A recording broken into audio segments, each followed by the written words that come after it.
नमस्कार, आप देख रहे हैं हमारा खास कार्यक्रम पहेली। आपके साथ मैं हूं श्वेता झा। हर बार की तरह इस बार भी हम अपने कार्यक्रम की शुरुआत एक पहेली से करेंगे। तो आज की पहेली है, एक थाली है उल्टी पड़ी, फिर भी है मोतियों से भरी, फिरती है थाल चारों ओर, ना मोती गिरे ना हो कोई शोर। तो आप ढूंढिए इस पहेली का हल। इसका जवाब हम आपको कार्यक्रम के अंत में देंगे। तब तक रूबरू होते हैं आज की पहेली से, जो जुड़ी है महाभारत काल से, षड्यंत्रों के जाल से, पांडवों और श्री कृष्ण के कमाल से। देखिए, कहते हैं कि जम्मू के अखनूर में एक गुफा बनी है जिसे पांडवों ने बनाया था। कहते हैं कि अखनूर में भारत पाकिस्तान की सीमा का अंत होता है और एलओसी की शुरुआत होती है। मान्यता है कि इसी गुफा में पांडव अज्ञातवास में भेष बदल कर रहे थे, जहां आज की विराट नरेश के किले के अवशेष वहां पर मौजूद हैं। मान्यता है कि यहां श्री कृष्ण ग्वाला बनकर पांडवों से मिलने आया करते थे, जिनके कदमों की छाप आज भी गुफा में अंकित है। ये गुफा अपने अतीत में 5000 साल से पहेलियों को समेटे हुए है।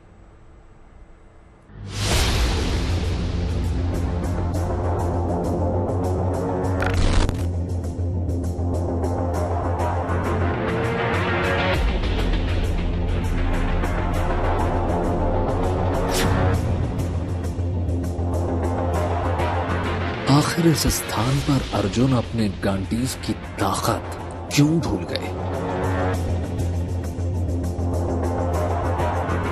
आखिर इस स्थान पर श्री कृष्ण बहरूपिया क्यों बन गए? ये पहेली है महाभारत के इतिहास की।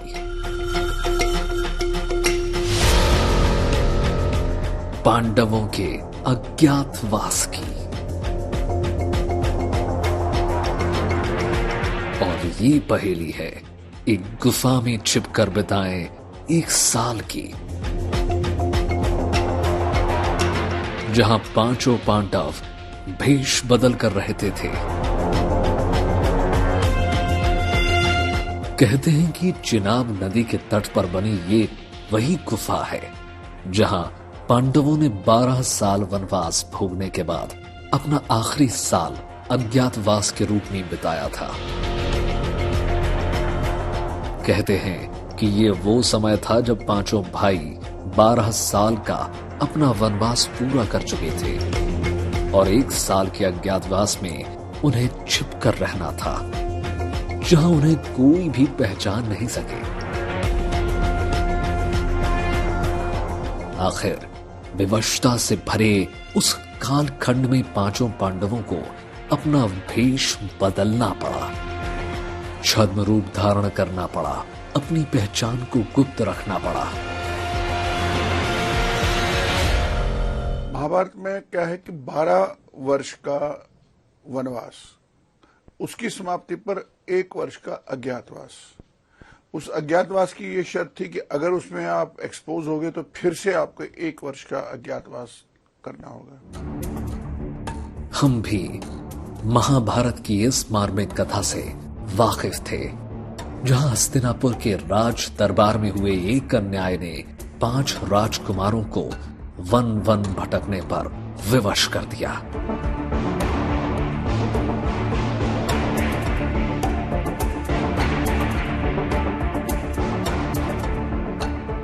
तो हम भी निकल पड़े जम्मू से अखनूर के लिए, जहां महाभारत कालीन पांडवों की गुफा होने का दावा किया जा रहा था।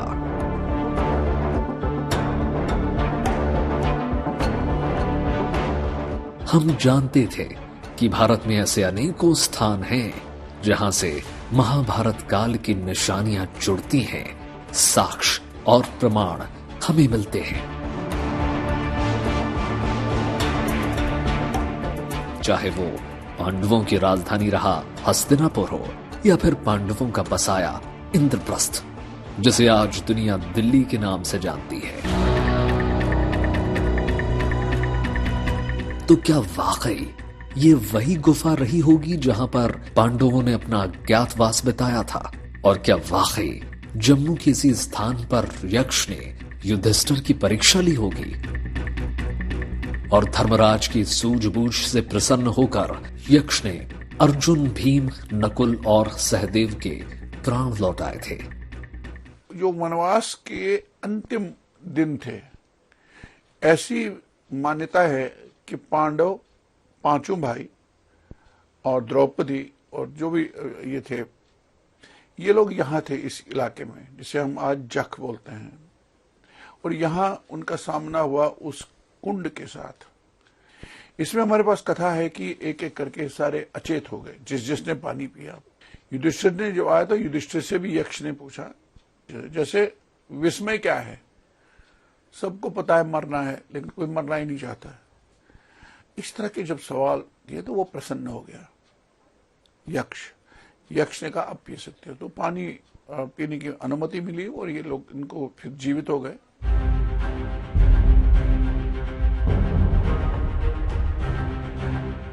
कथा है कि जम्मू कश्मीर के इस हिस्से पर कभी रावण के दादा पुलत्स्य ने भी तपस्या की थी, जबकि कश्मीर के पंडितों ने विष्णु धर्मोत्तर पुराण में जम्मू के तीर्थ और नदियों के बारे में लिखा है कि जम्मू के पास विराट नगर था, जहां पांडवों ने अपना अज्ञातवास बताया था। ऐसा कहते हैं कि जब अज्ञातवास में पांडव जहां पर आए थे, जब उनको वनवास हुआ था, तो वो ये किला जो राजा विराट के नाम से जाना जाता है। तो इसी में वो काम करते थे, कोई रसोईया, कोई गाने वाला, कोई रोटी पकाने वाला, कोई नृत्य करने का। कर्ण जो युधिष्ठिर थे वो महाराजा विराट से चौपट खेला करते थे।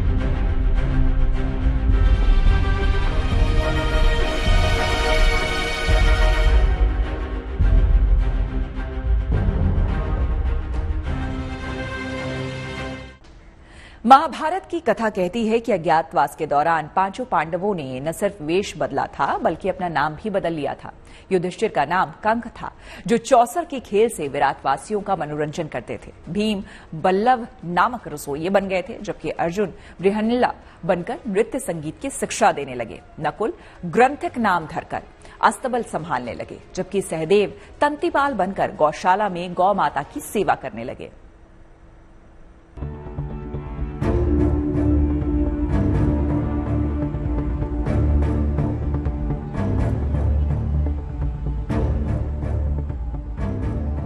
कथा कहती है कि जहां आज अखनूर बसा है, वो स्थान पहले मत्स्य देश की राजधानी विराट हुआ करती थी, जहां आज भी विराट नरेश के किले के निशान मिलते हैं।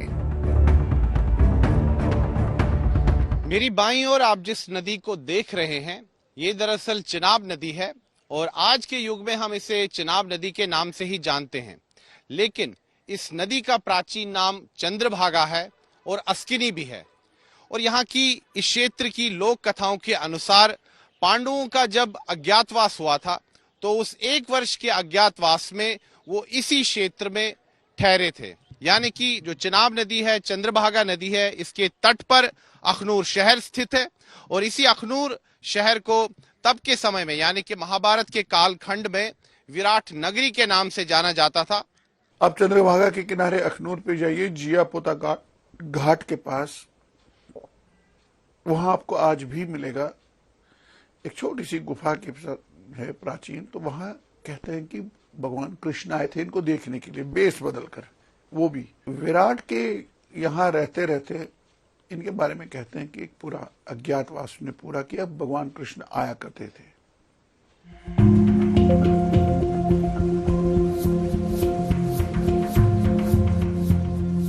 इस गुफा में एक शिवलिंग बना है। कहते हैं कि इसे पांडवों ने बनवाया था। मान्यता है कि पांडव भारत के जिस भी स्थान में गए, वहां वे शिवलिंग स्थापित करके उसकी उपासना करते थे। भारत में आज भी भगवान शिव के कई मंदिर ऐसे मिल जाएंगे जिनसे पांडवों की कथा जुड़ती है। इस समय हम मौजूद हैं जम्मू संभाग के अखनूर क्षेत्र में स्थित पवित्र पांडव गुफा में, और इसी गुफा के अंदर उन्होंने पवित्र शिवलिंग की स्थापना की और वहां पर ही जो पांडव है भगवान शिव की पूजा अर्चना करते थे। पांडव जो है अज्ञातवास के समय आए और महाराज जो विराट थे उनके यहाँ वो ठहरे थे भेष बदलकर। ये द्वापर युग के शिवलिंग हैं। तो भगवान कृष्ण जी के कहने पर पांडवों ने यहाँ भगवान शंकर जी की घोर तपस्या करके आशीर्वाद प्राप्त किया था। युद्ध में विजय प्राप्ति का भगवान शंकर जी ने उनको आशीर्वाद दिया था। तो जब भगवान कृष्ण और पांडव जहाँ पे आते थे तो इसके बारे में कोई भी नहीं जानता था, राजा भी नहीं जानता था, राजा विराट भी नहीं जानते थे कि ये भगवान कृष्ण है, यहाँ पांचों पांडव हैं, ये वेश बदला हुआ है। ये गुप्त रास्ता था, ये पूरा एक जंगल था। तो अंदर से ही एक रास्ता है, जिस रास्ते से भगवान कृष्ण पांडवों को लेके अमरनाथ निकले थे।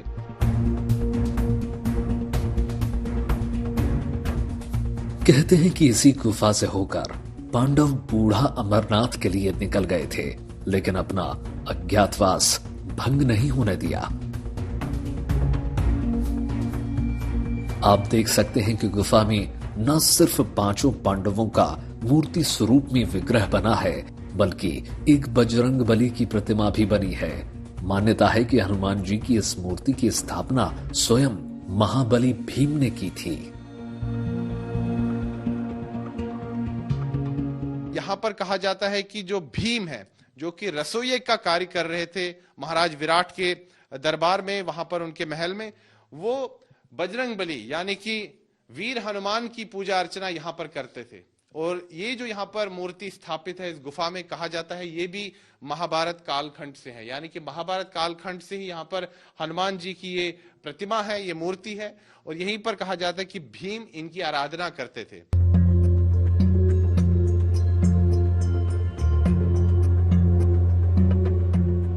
कथा कहती है कि छल और कपट से भरी दुर्योधन की चाल ने पांडवों के पीछे अपने गुप्तचर छोड़े हुए थे, ताकि जैसे ही अज्ञातवास भंग हो जाए पांडवों को फिर से 12 साल का वनवास और 1 साल का अज्ञातवास दिया जा सके।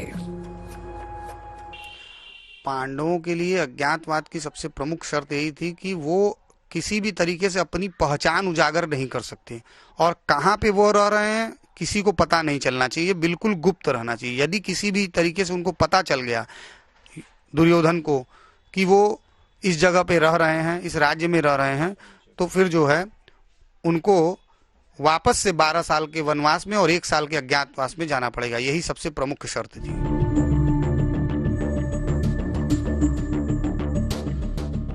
लेकिन पांडवों पर आने वाली हर विपत्ति का निवारण किया श्री कृष्ण ने, जिसके प्रमाण आज भी इस गुफा में मिलते हैं कि कैसे श्री कृष्ण रूप बदलकर पांडवों से मिलने के लिए विराट नगरी आया करते थे।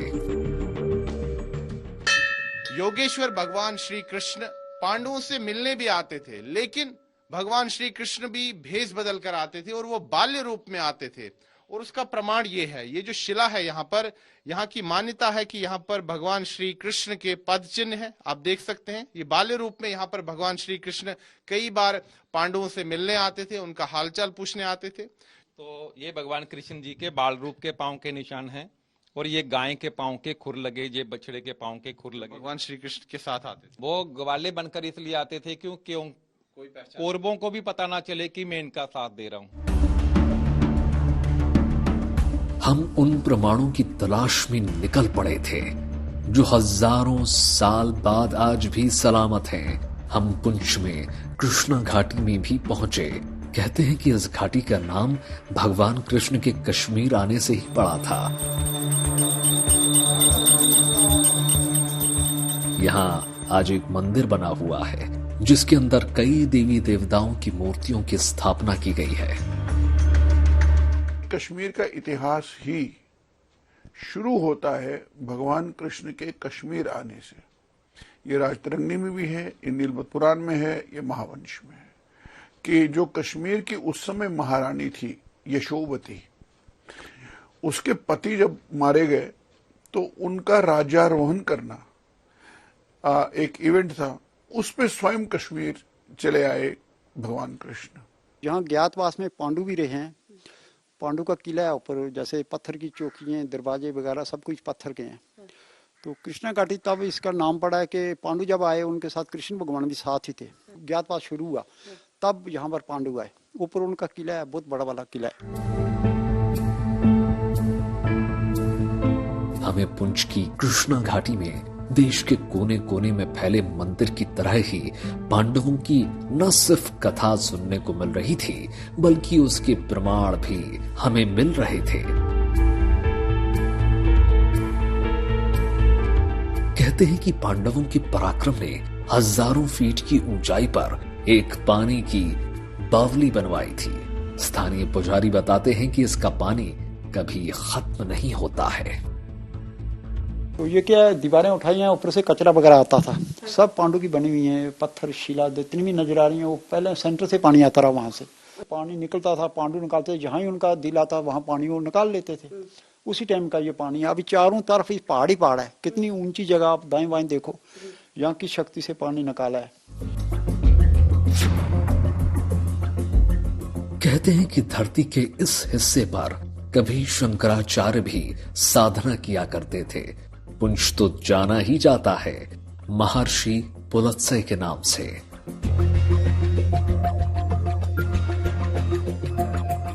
यहां पत्थर के 5 शिवलिंग भी आपको देखने को मिल जाएंगे, जो कहीं ना कहीं पांचों पांडवों की शिव उपासना से मिलते हैं।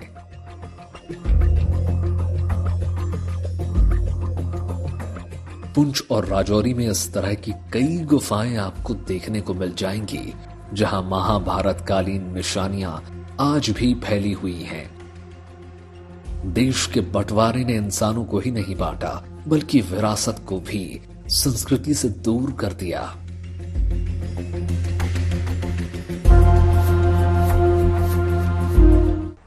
और चलिए अब समझते हैं कि समंदर के तट पर एक साथ बने 5 शिवलिंगों की गुत्थी को, जहां दिन भर में सैकड़ों बार सागर शिवलिंग की चरण वंदना करता है। कहते हैं कि गुजरात के दीव में बने इन 5 शिवलिंगों की स्थापना पांडवों ने की थी।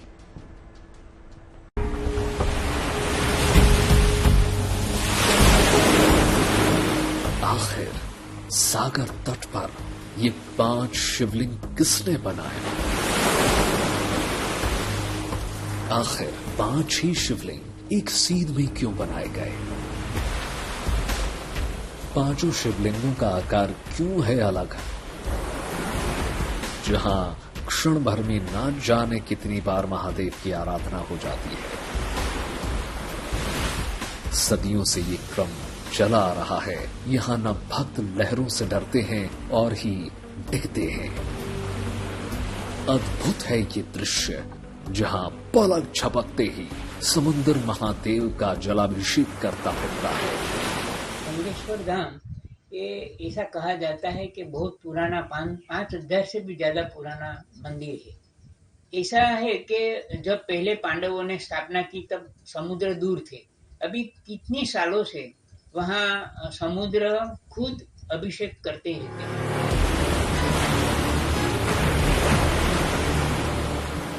यहाँ तीव्र वेग से आती लहरें ना तो भक्तों के विश्वास को डिगा पाती हैं और ना ही आस्था का स्वरूप यहाँ सदियों से बदला है।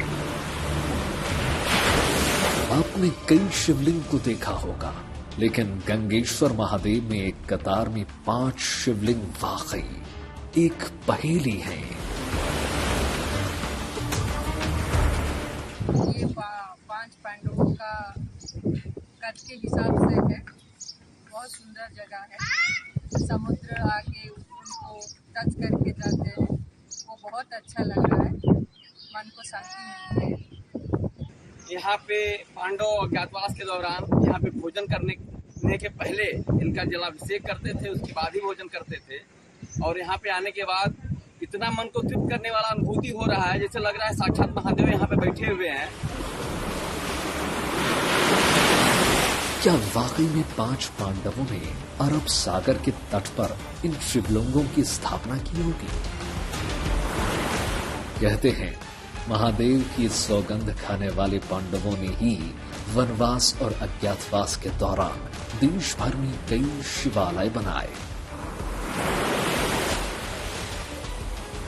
आप भी देखिए, ये 5 शिवलिंग अलग अलग आकार के हैं, जैसे कि पांडवों के आकार का दावा किया जाता है। भारत के वन पर्यावरण में अनुसार जब पांडव सौराष्ट्र में घूमने के लिए निकले तब ये प्रभास क्षेत्र में आए थे। पांडवों की एक टेक थी कि शिव के पूजन बिना वो आहार नहीं लेते थे। तो पांडवों ने जो गुफा है उसमें 5 भाइयों ने वहां आके अपना कद और रूप के अनुसार 5 शिवलिंगों की स्थापना की। अलौकिक थी पांडवों की शिव भक्ति, जो उन्हें उनकी मां कुंती से मिली थी। मान्यता है कि कुंती बिना शिवलिंग की पूजा किए अन्न जल ग्रहण नहीं करती थी। दीव का ये स्थान बहुत ही मनभावन है। आप भी देखिए कैसे सागर शिवलिंग को छूकर न्यौछावर हो जाना चाहता है। कथा कहती है कि पांडवों को जब 12 साल का वनवास चल रहा था, तब दीव के इसी स्थान पर पांडवों के कभी कदम पड़े थे। कहते हैं कि वनवास के दिनों में पांडवों ने यहाँ पर कुटिया बनाई थी, लेकिन उपासना के लिए उन्होंने यहाँ शिवलिंग की प्राण प्रतिष्ठा की और रोजाना ही वे शिवलिंग का जलाभिषेक करने लगे।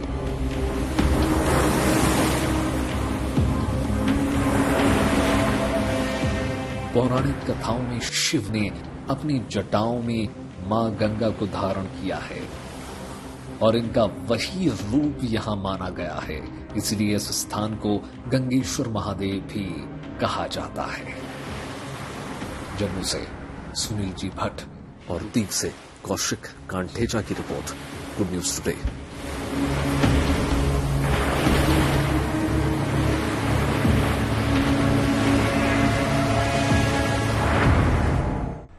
तो थी ना दिलचस्प पहेली। हमने अपने कार्यक्रम की शुरुआत में आपसे एक पहेली पूछी थी। अब तक तो आपने इसका उत्तर ढूंढ भी लिया होगा। तो आज की पहेली थी, एक थाली है उल्टी पड़ी, फिर भी है मोतियों से भरी, फिरती है थाल चारों ओर, ना मोती गिरे ना हो कोई शोर। उत्तर है आसमान और तारे। तो आज की पहेली में बस इतना ही। देश और दुनिया की तमाम खबरों के लिए आप देखते रहिए गुड न्यूज टुडे।